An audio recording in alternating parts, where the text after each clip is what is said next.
Alexander Zinchenko has been so close to joining Arsenal for so long that his contract has almost expired. This is the ArsenalVision Post-Match Podcast. My name is Elliot Smith. You can block me on Twitter, Yankee Gunner. That's right. Zinchenko is arriving, but if he takes any longer to arrive, he will be in the last year of his deal, and we will have to consider whether it's time to move him on. So I would like to see him get started. All kidding aside, that deal is definitely done. You know how like during transfer rumor season, they have tiers, like a tier 3 source or a tier 2 source. We got confirmation from, it says here, Pep Guardiola. Pep, you know I'm not great with the pronunciations. Pep Guardiola. I don't know if that's tier 2. Some people saying tier 1, but I think it's pretty well confirmed, and also was at the Orlando City game. Do want to give a shout out again to everybody having the time of their life in the USA, on the tour. Lots of good stuff happening there. James Gunnerblog been detailing some of that. Mike from the Gooners Pod, of course, right in the middle of things as always. And the FOMO flowing through me, doing my best not to give that away to my family, who are saying, "Are you having the time of your life here, Elliot?" And I'm saying, "Yes, I love my holiday with my family." Definitely not dreaming of drinks and shots and drinks and karaoke nights with Gooners in Florida. So with all that having been said, let me introduce the guys. We got a lot to get to. Tim's here. He's on Twitter at Stoberto. Hello, Tim. Hello there. And Clive's on Twitter, Clive PFC. Hello, Clive. Hello. Clive, I want to do an entire podcast on the classic that was Arsenal versus Orlando City. I think, unfortunately, we'll have to get to other topics, but we should start with the game because the game was played. And I think it's fair to say it was a game of two halves. So many games are that way, by the way. And we should look into why that is. It may have something to do with the rules, splitting the game into two halves. But not a great first half, a good second half. Let's take it half by half, though. There were some players that did start the first half that are important parts of our first team squad, and some that probably not long for Arsenal. In terms of the ones that maybe do have a future, I'm curious if you have some maybe disappointment in the performance or thoughts on why that first half didn't necessarily click. Yeah, I tend to look at this and say to myself, players know. They know who's got the right colour bibs on, who's in the right team. Do you know what I mean? They know who's on the right side when the 8v8s have been selected. They all know. So it's I try not to judge, even the ones that we know are going to stay. I try not to judge them too much because they're just going through it a little bit. And the one that stood out really a little bit was Eddie. Really, I got to give him a little shout because he looks different to the guys in departure lounge. Do you know what I mean? He looks different. He's trying, and he's learning. You can almost see. I promise you, when you get a chance, I know you don't watch preseason close, right? And you know, I know I'm a bit of a weirdo about this, but for so many reasons. You can literally see him copying Jesus, the way he receives the ball and he's punching and turning. He's saying, you know what, I've got a chance here. I've got somebody that plays a little bit like me, better than me.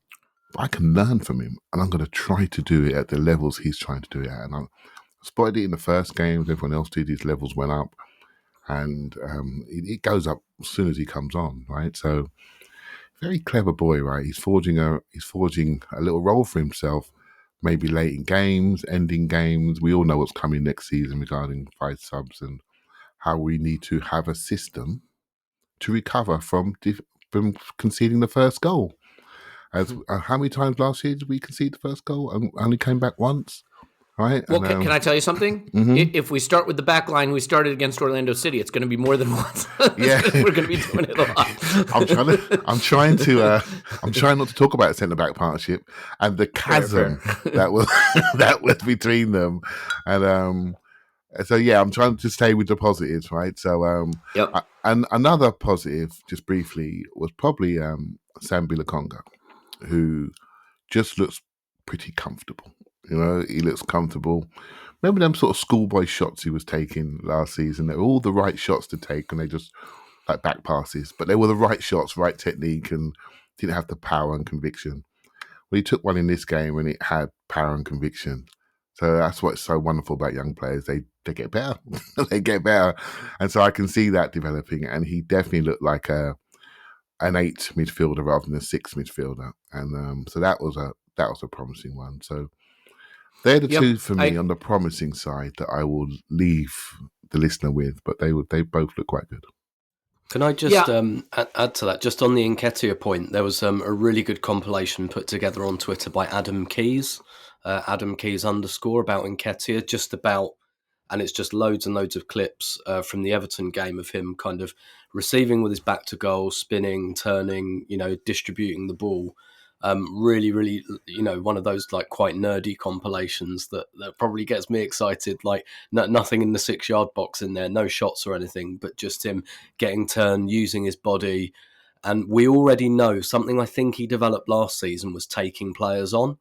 We saw him a couple of times come on more earlier in the season, like when Aubameyang had first been kind of banished as a wide forward, kind of coming on and taking people on. And that's something he's developed as well already. So yeah, I share that kind of cautious excitement about what we might get from Eddie next season. Yeah, can I just have one last thing Clive, to say? Please, and please. Firstly, I'm going to take this episode off. You guys got this. I think I always feel as though I have to apologise because I didn't read Eddie being this player. So he's always, I've got to be fair and honest and consistent. And he's really surprised me. But also another thing is that he didn't take much of a summer holiday. He works on his physique massively, and you can see it. Is that a shot at me? Because I've been on holiday for a couple of weeks. Is that what this is? Because I'm right here. You can see it. You think about it. He knows he's getting a big bumper contract. That's the time to get the old strawberry daiquiris out, right? But now he's working in the gym. He's working, and in that compilation that Tim was speaking about, how many times did he leave his shoulder on people, Tim? Do you know what I mean? He's leaving his shoulder on people, and it's like, man, I love that when people maximize their potential and don't just rest on their God-given talent of the 1 percentile that live our dreams. Do you know what I mean? And so I think it's brilliant to see him. And Arteta was right. He saw something in him, and we were just maybe looking at the last thing that happened. Well, I was anyway, so fair play. Yeah, I try to be someone who doesn't get too high if I'm right about things or too low if I'm wrong about things, because I don't think football analysis is about trying to predict the future correctly, because like if we were predicting the future correctly, we should be a gambling podcast or a stocks podcast, right? Like, but obviously we know stonks only go up, so you don't need a podcast for that. But like, if there's one that I think I might wind up looking really wrong about, it's Eddie Nketiah. I felt that Eddie Nketiah would have a nice career further down the table, but not be Arsenal level. And I'm open to updating that opinion, watching him develop. And maybe it's a case of I overread the fact that he just never got the opportunities. I looked at the fact that at Leeds he didn't get that many opportunities, and that Arteta, who always talked about liking him, was always reluctant to use him. He had a few substandard substitute appearances, but I say, you know what? Here's a guy turning 23 who just hasn't been on the pitch, and that's usually an indication of something. And it is usually an indication of something. But this is what's interesting about the idea of like long tail distributions. Like, player development is a long tail distribution. Most of them develop in the center of that cluster, right? The really good ones, 19, 20, 21, like Saka, like Martinelli, like Smith Rowe. Some of them are way out there, like where Jamie Vardy was in his development, or Olivier Giroud, or maybe in this case, Nketiah, not late, he's not old, but just a little later, because now he's being given an opportunity. And I do think, Tim, that the players that have to look out are Martinelli and Emil Smith Rowe, and maybe Martinelli most of all, because we'll get to in a moment that Arteta's been talking about the left 8 and Smith Rowe maybe being one of the options there. Martinelli's going to have to up his game. Now, I'm as big a fan of him as can be. And oh, by the way, he did score in this game a golazo where he got the angles just right to get it to shank off of an opposition player, which I think is a really tricky skill. But a player that I love, a player I have a lot of time for. But we saw Nketiah get to play a little bit on the left with Jesus through the middle. I don't see Nketiah as a regular wide forward. But if he can play in a 3 with Jesus and Saka on the right, that's going to put pressure on Smith Rowe and especially Martinelli to show that place should be theirs. And if we get another wide forward in, which I think is still considered a priority, I'm not sure I think it'll happen, but it's considered a priority, that gets even more crowded. And oh, by the way, it's a World Cup year, and I know Martinelli wants to go play for Brazil, right? So this becomes a dynamic group with some interesting competitions, and maybe one that I didn't see coming is the competition where Nketiah actually sort of becomes a threat to the opportunities on the left. What are your thoughts there? Yeah, I mean, look, they got him to sign a new contract, right? And in the discussions about the new contract, they must have said, by the way, we're buying Gabriel Jesus. So you'd think that those two things are quite incongruous. So the conversation must have been, so where are my minutes coming from? And we can only project, but I'd imagine they'd say, well, for now, Europa League, all of those are your minutes. That's absolutely fine. Those are in the bank. That's like 540 minutes for you before the new year right there. But we see you as a part of this forward line. And, you know, if I were Arteta, you know, I'd be saying things like, look, even if you don't start, if we're not, well, whether we're winning or not, you might be my first sub, because I can put Gabriel Jesus on the right and put you up front. I can put you on the left and Jesus up front. And by the way, what was our number one issue last season? When we go 1-0 down, what do? We can't do anything because we have to keep playing the same team, doing the same thing. So, you know, if, again, projecting, I imagine the conversation with Arteta was, look, we've got a problem here. This is a problem for us. You know it's a problem. What do we do when we need a goal with 20 minutes to go? You can be one of the solutions for that problem. And you can be one of the solutions to that problem. I might put you through the middle with Jesus on the right. I might put you on the left. You might rotate. You might be like a basically, the forward line's going to be a carousel and you're going to be on it, is basically what I imagine the conversation would have been. And that's where your minutes are going to come from. And it might not be 90 minutes every week. It might be 20 minutes here. You might start this game and sit this game. And by the way, that's going to be the same for Martinelli. That's going to be the same for Smith Rowe. Basically, everyone, I mean, it's probably not going to be that for Saka or Gabriel Jesus. They're probably going to start every game, more or less, certainly in the Premier League. But maybe we've got the option to sit one of them down once in a while. So that has to be where the conversation was, right? Where are my minutes? Immediately, where are my minutes? And I imagine that's what was said. Now, one of the things I think I'm told they've been working on in training is that they've been doing these like 15-minute drills about the last 15 minutes of a game, when the game gets broken, when it's 1-1, when we're 1-0 down. Because again, probably number one problem from last season. I don't know exactly what those drills have looked like, but I know they've been doing a lot of work on that. And that, I think, is probably working on a, right, we'll have three forwards like we usually do, but they're not all just going to stand still in their space.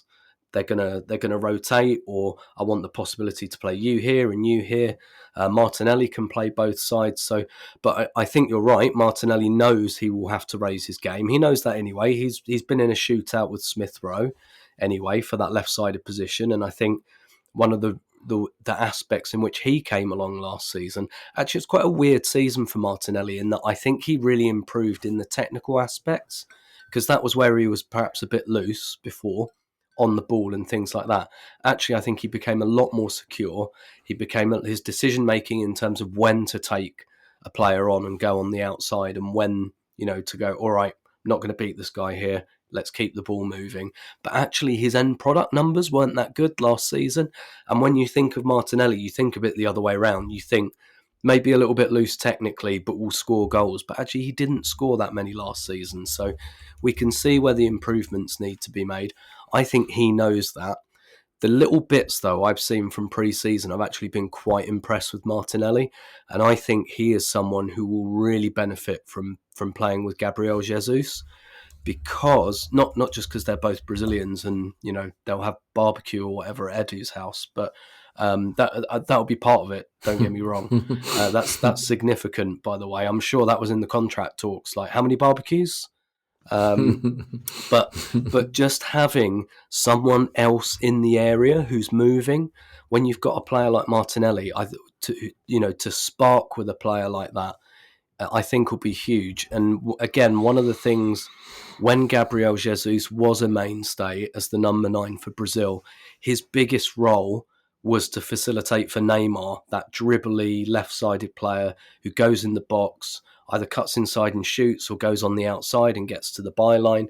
Martinelli doesn't do it to the quality that Neymar does, pretty much no one else does. But Jesus knows how to facilitate for wide forwards like that. I think Martinelli's going to love playing with Gabriel Jesus. And actually, I kind of... worry isn't the right word because it's all good. They're all good players. I'm fine with them competing. I think Smith Rowe is the one that maybe I have a little bit more concern about, just in terms of maybe picking up that technical aspect. And my number one worry for him is physical.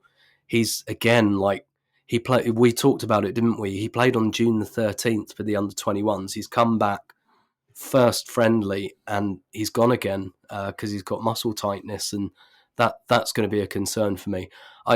I'm projecting here, obviously, because it hasn't happened yet. I think Martinelli will love playing with Gabriel Jesus. Will get a lot out of that relationship. And they're both going for the same thing. They both want to be on the plane to Qatar in November. It's more Smith Rowe, I perhaps. And if I was Smith Rowe, I'd maybe start looking at that left 8 and saying, actually, that might be a better avenue for me to be in this team every single week. Yeah. And I mean, I'm just going to say this about Martinelli. Like, I think he underperformed what I hoped last season in terms of output. But one of the things that happens with a young player when that happens is I look and I say, do their underlying metrics suggest that their game is dipped, or are they still doing the things that we want them to do? I mean, firstly, he played 1,000 fewer minutes than Bukayo Saka and finished second on the team with 6 assists. Now, 6 assists isn't a ton, but he did provide critical assists down the stretch. He had 6 goals as well. But in terms of his XG and his XG plus XA, if you care about those underlying metrics, he's sort of like number 2 or number 3 on the team in both of those, depending on who you want to if you want to take Aubameyang out, and the less said about him at this point, probably the better. In fact, above Saka in both XG and XG plus XA. And I don't say that to say he's better than Saka. I say that to say the underlying metrics still tell the story of a player who's ready to kind of break out. And my eyes tell me that as well. Yeah, go ahead. Mm-hmm. Yeah, the thing is, what does Martinelli do? What's his superpower? He gets in the box, whether it's to shoot or to get a cut back or to take someone on, commit someone, get penalties, whatever. That's what he does. When he gets the ball, he doesn't care how he does it. It's, I want to get in that penalty area. Now, Arsenal actually have a number 9 now, potentially 2, if you count Nketiah as well. Like, there's actually going to be other people there when he does that now. So that's why I think you're right. If he keeps doing, obviously he needs to improve and he needs to do this and that and get better at it. But if he keeps doing that stuff, I think it's going to be a lot more effective this season. Yeah, and I like your idea of a carousel of attackers. I think that makes sense, and I think that's how we're going to see it. I also don't think we can rule out that Martinelli or Smith Rowe or Jesus, like, the right side of the front 3 is going to need some players if Saka needs a rest. And unless or until we get that additional signing, I mean, I think Martinelli scored arguably our prettiest finish of the season from the right-hand side, right? The Tomiyasu lob over the defender and the first-time volley from Martinelli. Like, these players can switch sides. They can move around. And that carousel of attackers, I think, is how it's going to play out. I don't like to criticize Arteta too much about training because I'm not a coach like Clive. But I do think he gets some things wrong in training, and we're seeing that this summer because last season we were crying out for more running from Lacazette, and we all saw it. And Arteta didn't have a solution for it. And now he goes to another club and we see they just have him running away from wasps. They just have him being attacked by wasps. And, maybe that's something Arteta could have tried. I'm kidding, but if you haven't seen it yet, Lacazette was attacked by wasps, and we certainly hope he's okay. Clive, thoughts on the attacking carousel? I also want to get in the left 8 because I think there's a really fecund area for conversation, which, again, is a word that always sounds naughty to me, but it really isn't. Yeah, I mean, how do you think that carousel of attackers might play out and the hierarchy developing them? Yeah, I can't help but feel we're just one short, and we just need another one. And this is where we have to really look at ourselves as fans. We all know the players. We all like them generally. We like them, particularly during the season when they've done something good, and we then worry about them if someone else comes in. So, but we need one more. We need one more, and that's the most. We need somebody from the right. And then, what sort of age should that person be? What sort of investment should that player be? And I think that's where I'm struggling, to be honest. Given the fact we're looking at Rafinha and the expenditure there, that's not somebody that's come along to, to carry the water bottles, right? He's come along to play, and so I think this is a challenge for our mentality and really to say how good we want to be. We've become so accustomed with patience and jam tomorrow, including myself, and we're good at watching young players develop. But I do think there's a time to say, let's go now. Let's go. Our patience as fans across the world is so short. We lose 3 games, it's on. It's on for managers. It's on. If I'm a manager, I'm protecting myself and I'm getting these guys in. I do think Smith Rowe's a player that I've long been concerned about and long struggled to read, but long been concerned about physically, as Tim alluded to, and that's a problem for me and that's a problem for him, because I think he needs time, actually, and I wasn't so sure about him coming back so quickly. I think he needs a good break. We need to allow that to happen. Martinelli, I think, just needs to score. He's lost that little bit, and when he starts scoring, I think he'll be fine. But what Gabriel Jesus has said, again, I'm not sure we're going to do a Jesus section. I hope we do, but yeah, he's not only playing well, he's talking well. He's talked about Martinelli, he's praising him, he's praising his work rate. That's what you do with young players. You tell them what they're good at, and you boost them, and so I think he'll fly. Xhaka just looks like to the manner born, right? And Eddie's growing. There just needs to be one more for me, because as soon as we have a little calf pull, we'll all be worried, and that's not where we need to be. We need to move this lot forward, right? So for me, it's a faster player that can play both sides. And I'm not worried if they can play in the centre or not, but definitely play both sides and allow us to rotate when it really counts. I'm just not sure of the age of experience, I can't see, although I'd love it, a Leroy Sané coming in at 26 and 300 grand a week. I can't see that. I think it'll upset the dressing room and the culture, though football-wise, he's perfect. Do you know what I mean? When you look at a good Leroy Sané, that's it. There's your answer right there. You can find somebody like that and maybe a different age group and different investment. I think that would really work and give us confidence that we can go right through to May and not fall away in April. Yeah, let me stay with you for a second, Clive, because if the front 3 is a group of very talented young players who are all sort of rotating and vying for positions and will probably all get a lot of minutes and may need an additional signing, left 8 is sort of in a similar position, but with one very senior player who is probably clinging to the cliff's edge while the Lions wait to pounce on him down in the valley below.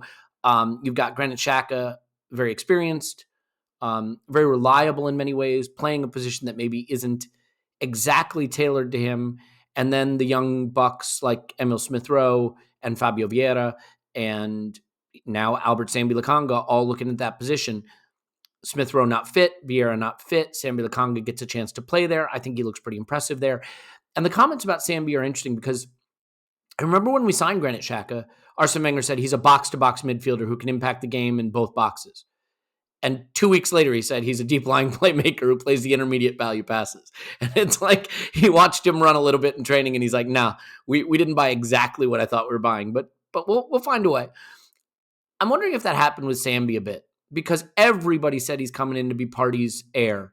And maybe he will grow into being Partey's heir as he learns the game, as he builds strength, as he, positionally, adds some nous to his game. But now it looks like he's being considered at left 8. And I think his agility, his footwork, some of his passing range is more suited to that position potentially. I'm curious how you see his evolution in the team and what it says for that position, with Arteta coming out and saying Smith-Rowe's in that group, Vieira's in that group, Sambi Lokonga's in that group. It's a position that I think maybe Zinchenko is in that group. Maybe there's another signing in that group, like Yuri Tielemans. And Arteta was saying another comment that he made about versatility. We don't want to be predictable. We want players who can impact the game in different positions and make it harder for the opposition to know what we're going to do. So Is that another one, kind of like the carousel of attackers, where there's going to be a committee of players who can all influence the game in that space? Yeah, I think we can develop that committee by having the right sort of fullback positioning and the right type of central defenders. I think if you have that platform, that 5 at the back and then the 5 up, I think you can see we're changing away from having Tierney in the front 5. We look like, come on, we're only speculating from 3 preseason games, right? But we look like we're trying to invert. We look like we're trying to lay a platform. We look like we're trying to keep people in. And then that allows you to play different people in those central areas. So I think Sambi's really stood up. Let's be honest. Let's have a chat I'd prefer. Can we just for this once? Can we be dishonest? Let's be. We're honest, always right? being honest. I'm sick of it, frankly. Let's be honest. I've had me express it now. Let's go. The future of this team and how we're perceived is trapped in sales, right? It absolutely is. There are some sales to make that will open the door to the next phase of Arsenal, right? And we are talking about 6 or 7 players from the Rowe era, shall we say? They need to go, right? And if they do go, then the door opens to a new team, to a new feeling, and the people that hold our old perception of bad attitudes, and it just needs to stop, right? And if we could wish it away, I don't mean to critique certain people. I'll give you an example, right? Some people were saying that Sambi was not really it. We tweak his position, and suddenly he could be a breakout player this season. You know, Bellerin at Arsenal in his early phase of his career, when he was allowed to run up and down the right-hand side on his own and no one cared, as long as he just went forward. Absolutely fantastic for the club. The situation changes, need a bit more technical ability, two-footedness, more stand-still ability to underpin others. He doesn't suit this room, you know? And so you just need to move past that stylistically. And there is one guy in playing at the left 8 at the moment who's a tremendous footballer, you know? He's nearly played 100 times for his country, and he stands there in the middle of this pitch, and I really like this player. I really like him. There's no drama about it. You know, he's a good player. But as you see us developing, you can see it. You can see that it's not quite right. Right? It's his preseason, so we'll hold it. Torreira, not right. Got to go. Maitland-Niles, Nelson, Pepe, Leno. It's not quite right. And they're holding the doors to the next phase of us. You know, and this is the thing. I don't want to use the term I used to use, because some of those players had bad attitudes, really bad attitudes. The squatters that stayed there and took their money and wait to be paid off. This is not the same situation. This is a team development situation where stylistically those players' talents are not best suited at Arsenal Football Club any longer, given where we're going. And I think the keys to the team is in the sales to allow another centre midfielder to come in, to allow a pretty decent investment right-sided versatile wing forward to come in. And when those are in place, you then create room for the young players that we like who can't get on the plane because we've got people in departure lounge waiting to go. And I think that's the next phase that makes this all work. Then it becomes contractually, what do you want to do? Do you want to reinvest in certain people? You know, it's really close, and we need a break on some of these sales. And if we get that, I think that's when the project goes bang for me, because I've got confidence in the player identification selection in the last 2 years. But we're held back by people not quite on the bus, man. It's not critique of those players. It's just time to make those changes so we can see the real Arsenal football team emerge. It would be remiss of us not to mention Liverpool, because we do it on every single podcast. So, and allow me to bang that gavel now. But it reminds me exactly of Coutinho, Clive. Like, Coutinho's a good player, really good player. He never fit that Liverpool team because Klopp doesn't play with a 10. And it was a fucking manna from heaven when Barcelona came in with all that money, because not only did it fund the players they actually needed, but he didn't fit anyway, so they didn't really lose anything. And that's look, we're not going to get 114 million from well, we might do actually from Barcelona. To be fair, like it wouldn't be the stupidest move they've made. but yeah, like it just made me think of that. You know, like that Klopp project at Liverpool. It's like they were fighting for fourth and they were going well, but like Coutinho going, that was almost like, you know, the airlock going. It's like, yeah, here we go. Now it's supernova kind of thing.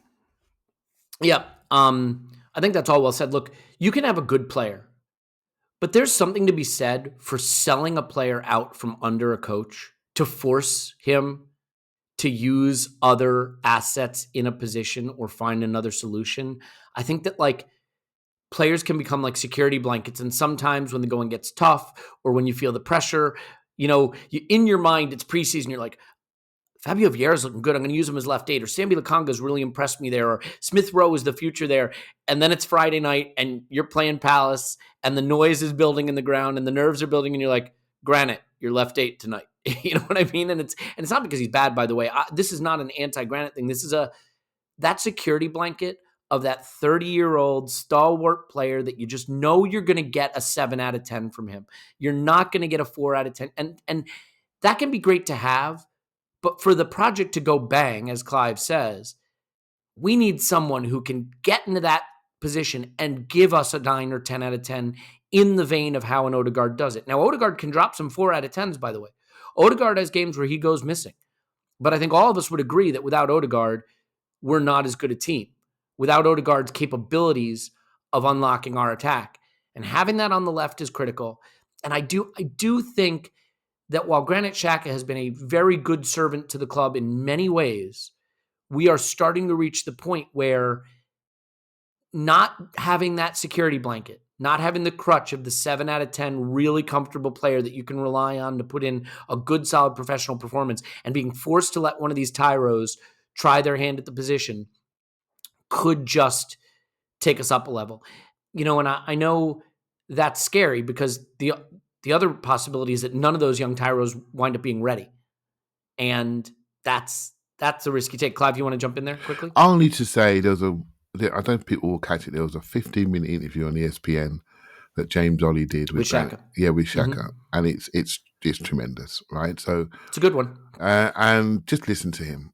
And when you listen to him, I almost feel bad when I sort of say that he shouldn't be playing. Do you know what I mean? Or not shouldn't be playing, but I want to see a change there. Can we listen to him? I mean, he's just a top guy that gives everything for the club, that absolutely, no doubt, leads those youngsters in private.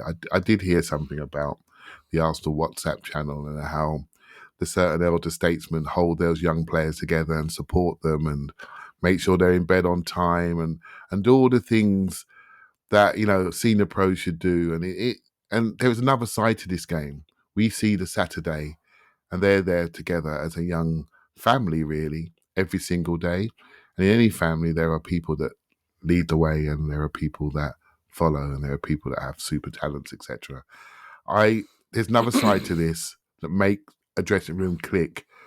But stylistically, all we can do is judge what we see on a game day. And on a game day, as we project stylistically, there's some changes need to happen. And also there's just some people that need to hopefully leave so we can go forward quickly. That's what I want to say, really. Yeah, it either has to be discipline from a manager or it has to be taking the card out of their hand so they can't play it, right? It's I'm going to make a concerted effort to move this project forward, and that means I may have to play some players that are more of a question mark in favor of players that I know what I'm going to get because of their higher ceiling. And I will say this, Clive, earmuffs, cover your ears. This is where I think Europa League can be a big benefit to us. Because even though, look, dominating the Europa League does not necessarily mean you're ready to play Premier League. We've seen some mediocre Arsenal players look like world beaters in the Europa League and not be able to do it in the Premier League. But being able to get someone like Fabio Vieira safe minutes to get comfortable in this group, or get Emil Smith-Rowe exposure to playing the left 8, or more Sambi Lokonga minutes there, it's just, I think, so helpful, and to keep them engaged so that when we need them, they're there and they're not frozen out. Like towards the tail end of last season, we wound up having to call on players who hadn't played in so long, and I do think the Europa League can mean that more of the group, especially this very young group, is still developing, still ready when called upon. Let's do this, because I don't want to stop the conversation there. A very important one, obviously.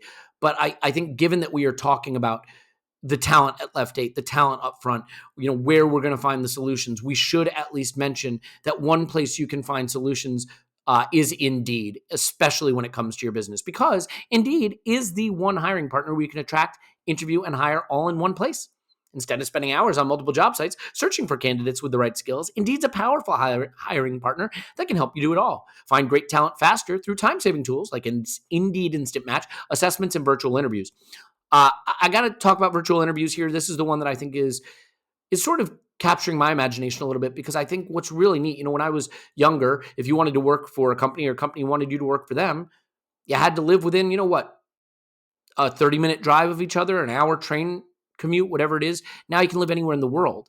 And that means more talent for the business, more options for the employee.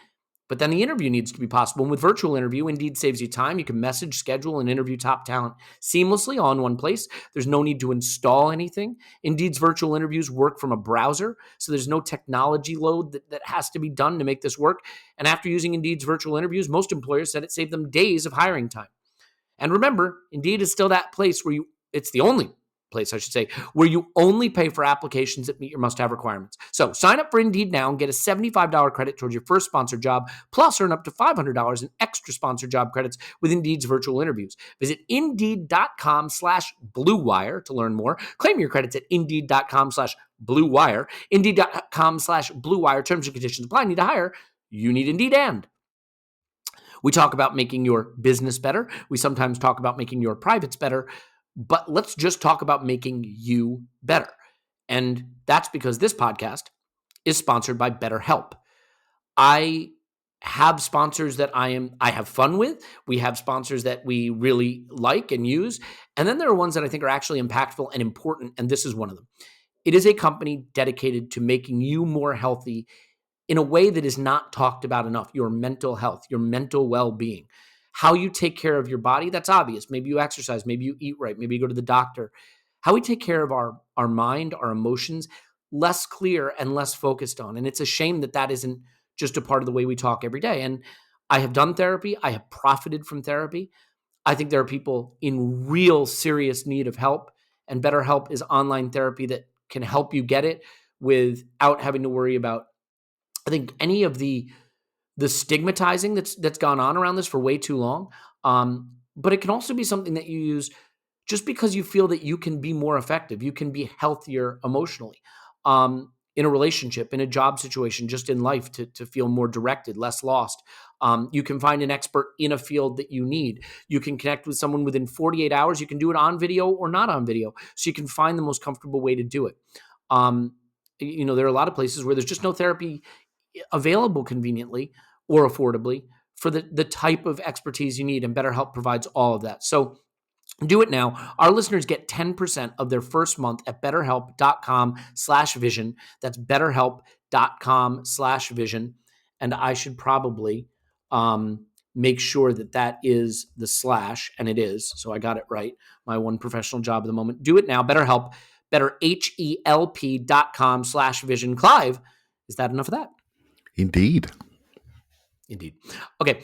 I do want to move on to a couple other topics on this fast-moving podcast, but I think that we were sort of in the midst of a conversation that may have had a little more meat on the bone. So Tim, I don't want to cut you out of that. I mean, how do you feel about the idea that this addition to our season this year, this Europa League opportunity and the extra minutes it provides for a young team? I mean, it's funny, right? Gabriel Jesus comes into the club. What does he talk about? Everyone here is so young. I'm the elder statesman, Matt Turner. Everyone's so young. I'm like the grown-up here.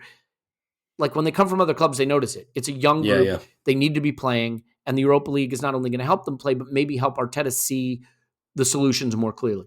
Yeah, definitely. I think the left 8 position, as we've christened it now, that's the one I'm the most fascinated about, because if you're talking about Arsenal scoring more goals next season, that's an area where we could do more. Whether it's actually scoring goals or creating them, that's an area we could get more from. I still think we were not pissing about trying to spend 60 million on Rafinha to sit him on the bench. Now, I understand all of that about squads, rotation, etc.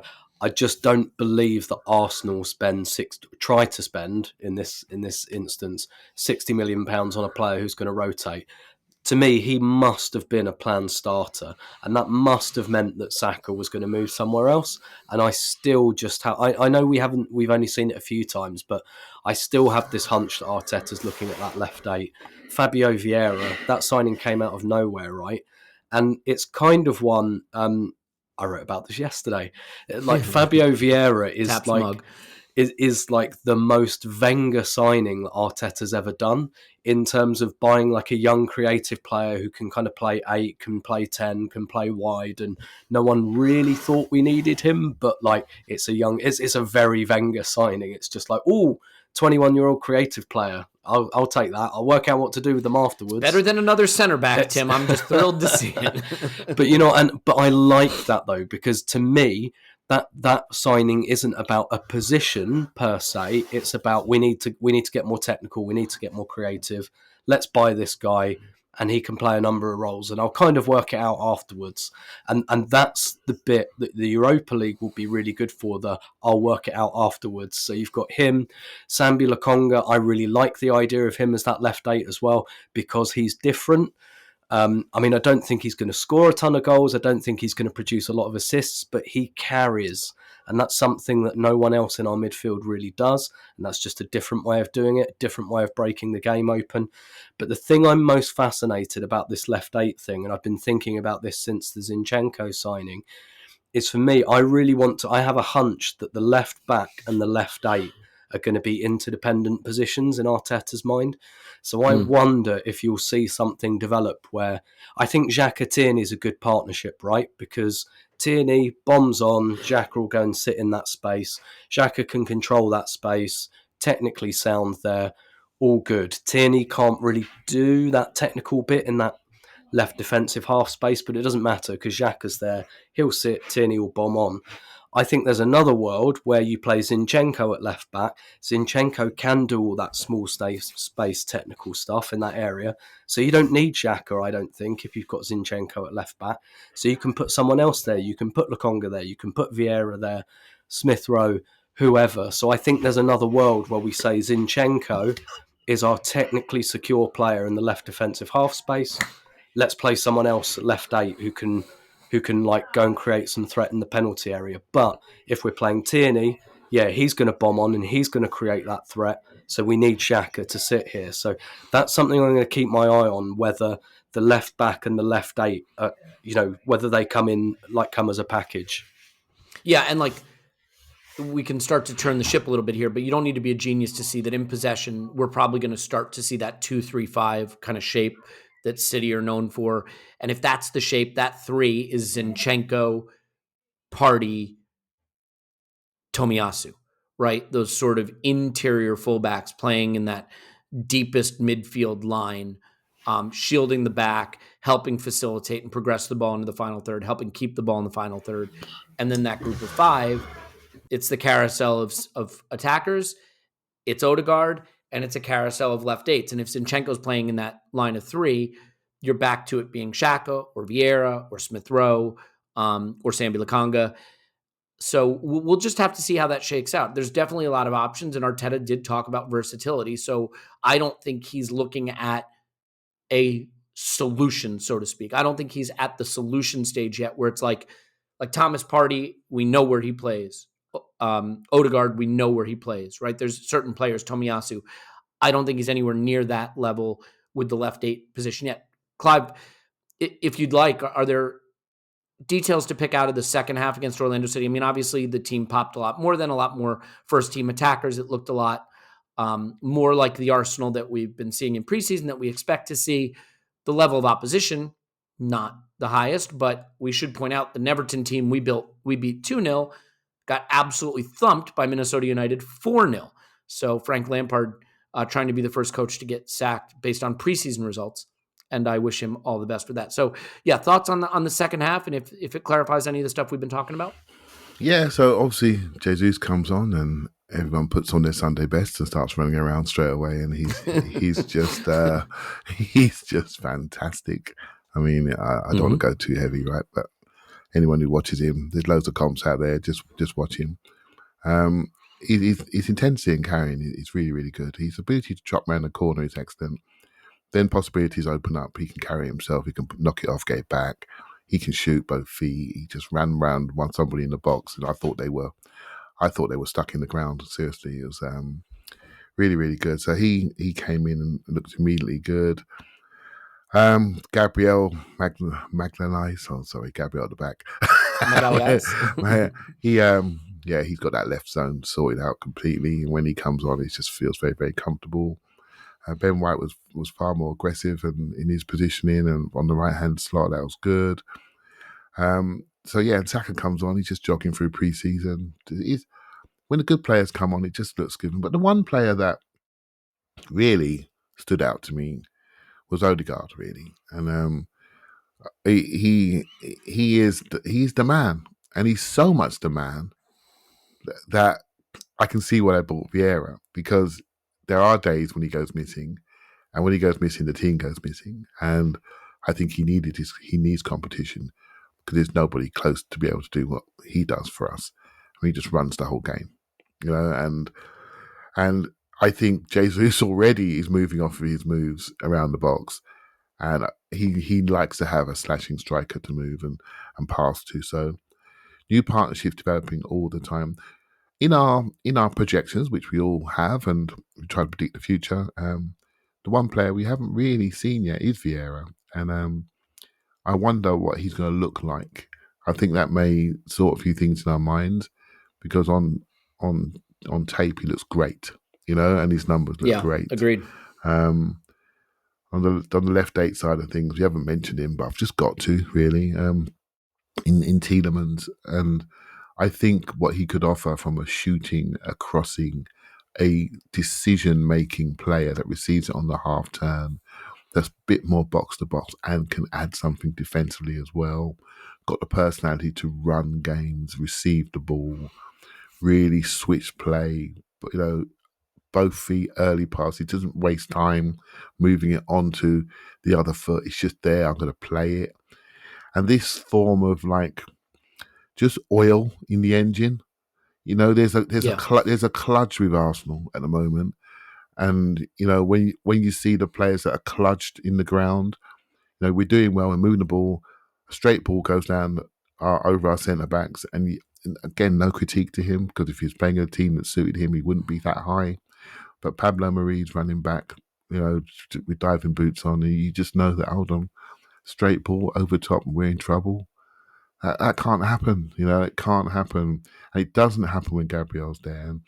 And so we can't play how we want to play unless we have the right specifics, right? And that's where we're heading towards. So, the good players come on, Elliot, and everything looks sunny. That's basically the summarise, really. The good players come in and the coaches look great.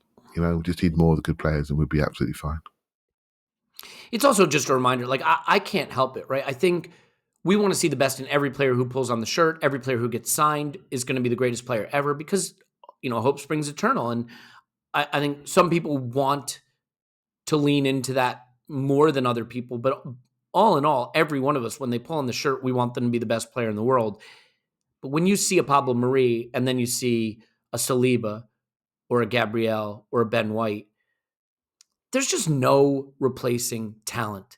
Talent just jumps off the pitch. I'm feeling really good about my claims that Darwin Nunez might not be the finished article just yet, as he went on to score 4.5 goals in preseason. So get them all out of your boots right now, Darwin. Get them all out of your boots. Don't make me look bad when the season starts. But yeah, I mean, talent just jumps off the pitch. And one of the things that's interesting, Tim, is we may see some new things from players we got very used to last season, depending on what injuries dictate and things like that. We know that the back three is something we've tried this preseason and that is probably going to be in our back pocket as an option. But look, Tomiyasu can't seem to stay fit. Tierney can't seem to stay fit. Zinchenko may be coming into play in midfield, but he's also coming in to be a sensational alternative to a player who can't stay on the pitch. I don't think the Cedric future is an Arsenal future, and I think maybe Ben White is the reason. If Saliba is here to stay and is trusted, I think Ben White becomes an option to be the Tomiyasu backup. Not to say that he doesn't stay a starting center back, but what I mean is that in the hierarchy at right back, he may move ahead of Tomiyasu. So if Zinchenko is left 8 stroke left back because we have one that doesn't play a lot, is Ben White now center back stroke right back if Tomiyasu isn't available? I really hope so. And what I was saying earlier about the conversation that I imagine in my head happened with Nketiah about where are my minutes coming from, I hope that the same conversation's been had with Saliba, and that's very, very similar. That, look, maybe if you ask me to write down my absolute, World Cup final tomorrow starting 11, maybe you're not in it, but you're the first choice if the right centre-back goes down. And by the way, if the right back goes down, I'm shifting Ben White across and you'll come in there as well. So, so you're covering basically 2 positions. And by the way, that's what the Invincibles did, right? The backup right back in the Invincibles was Kolo Touré. So when Lauren was out, which thankfully didn't happen very often, but when Lauren was out, Touré shifted across and we actually put Pascal Sagan in there, and Sol Campbell shifted one across and Sagan went to left centre-back. And, we did that 6 or 7 times during the Invincibles season. It was just a very, a slight shuffle of the pack. And I hope so, just because I think, we've made an investment in Saliba, certainly a financial investment, and he does need those minutes. And the weird thing about Saliba is all of a sudden, like, that transfer's looked weird for ages, but all of a sudden, if we bought him this summer for 27 million, that kind of feels like the going rate, doesn't it? Like, let's say he was a Marseille player and we were just like, this guy's getting in the French squad, 27 million. That feels about right now. So we do need to find a way to get him minutes. But also, look, I hate on Cedric a lot. And I'm sure he's a very nice guy. In fact, he does come across as a very nice guy, good in the group, blah, blah, blah. I don't think he's a Premier League standard footballer. No hard feelings. So we do need a better option at right back. But it's not just that Cedric isn't that good. It's that he's so different. He's that kind of bomb on, overlap, wallop the ball into the stands because he doesn't want it. Sorry, I can't resist a dig. I just can't. And neither can he. And that's the fucking problem. But you know what I mean? Like, White is much more analogous as a right back to Tomiyasu. And when I've seen it last season, I didn't feel like things changed that much. Like, obviously, you probably want Tomiyasu there. But if White's there and Saliba's next to him, I feel like that's no drama.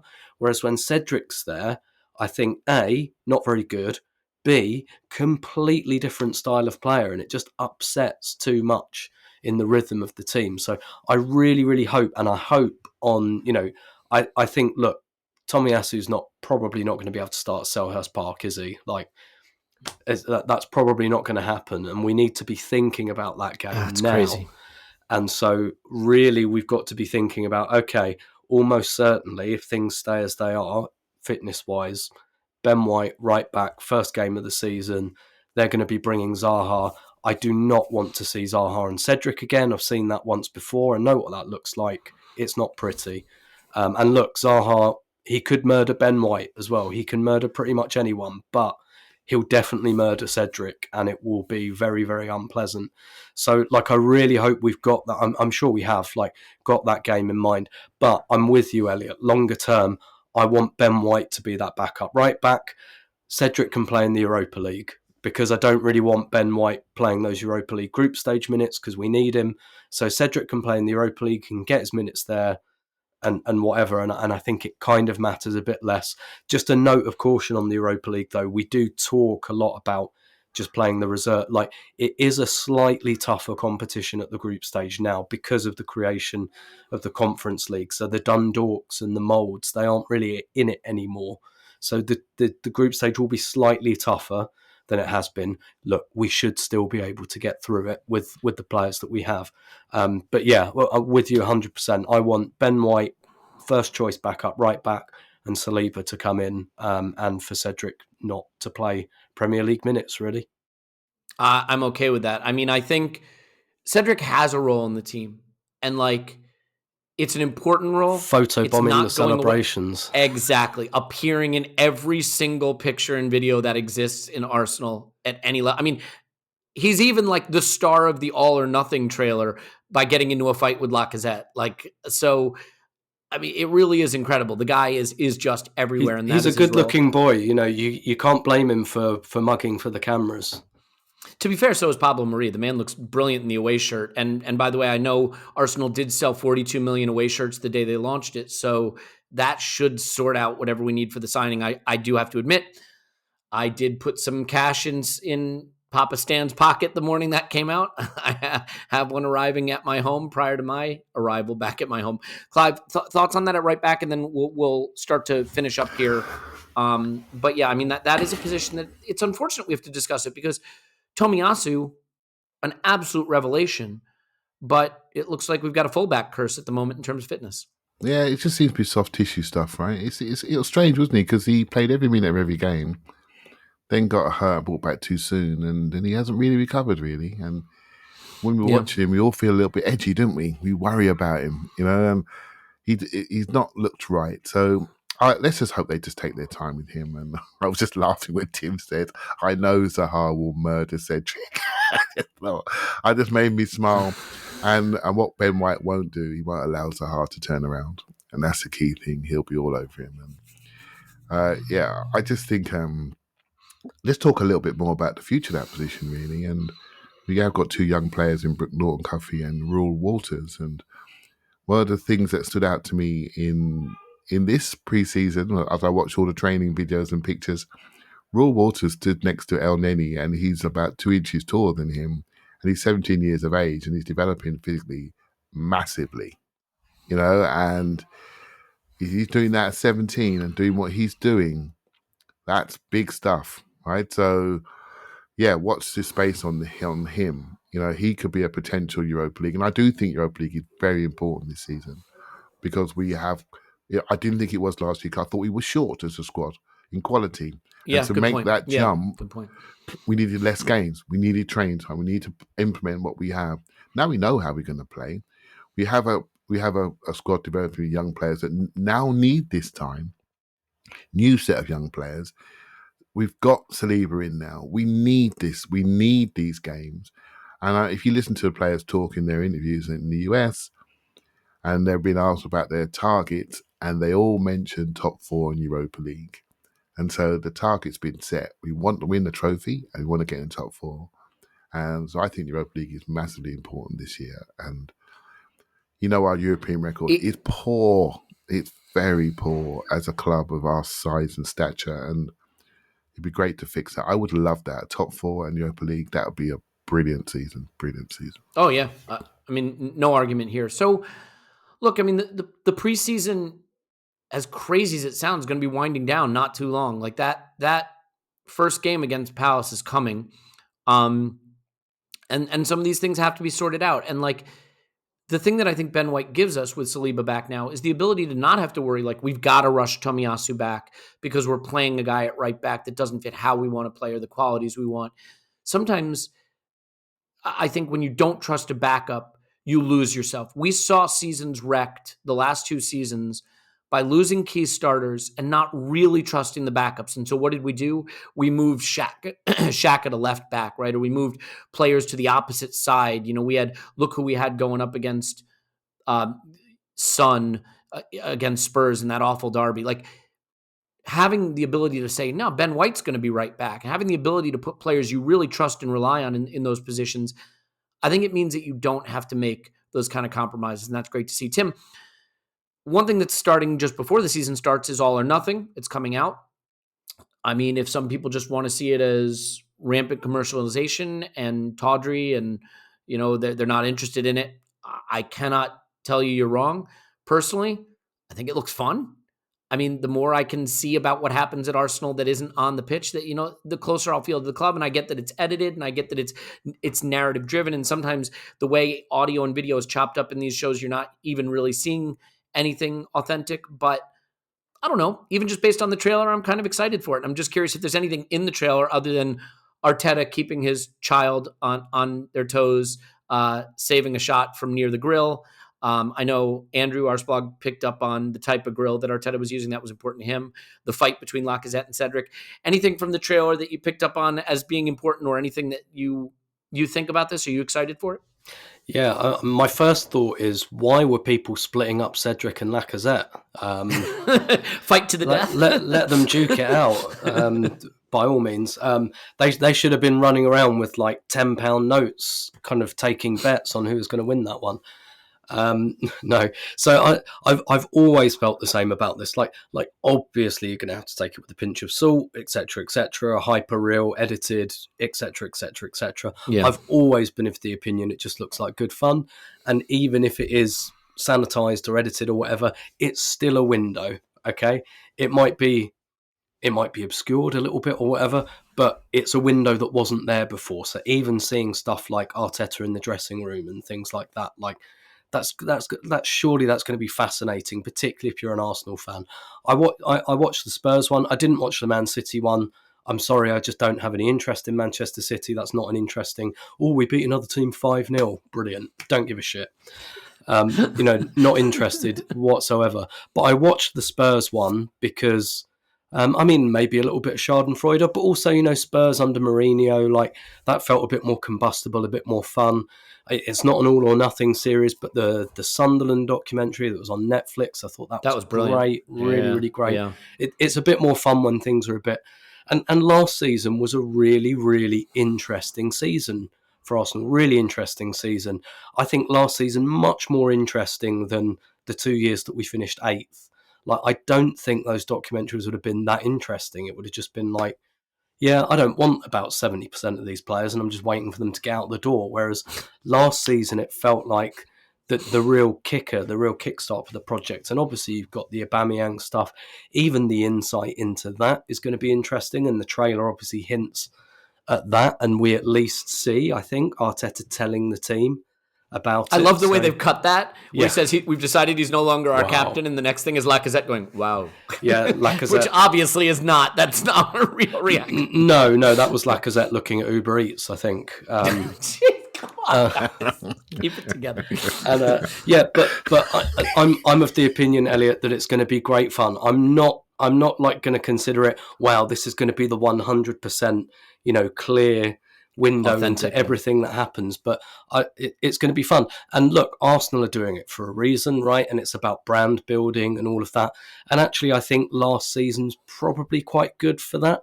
I think had it been either of the 2 seasons before, it might have been damaging, maybe, for quote unquote the brand. But the sense that Arsenal have started this journey, that's why they're doing it.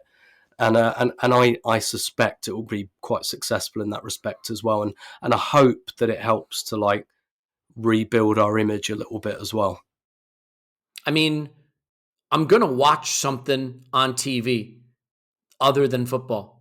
It might as well be more Arsenal stuff. That's all I'm saying. So, yeah, I'm looking forward to it. I think it'll be fun. We'll do some stuff around it. I don't know exactly what yet, but we'll find a way to make that fun without spoilering it and stuff like that. I think we should leave it there, guys. I want to leave meat on the Zinchenko bone because when he is announced, we'll have to do another episode about it. And I think Clive and I covered it extensively in the scouting video.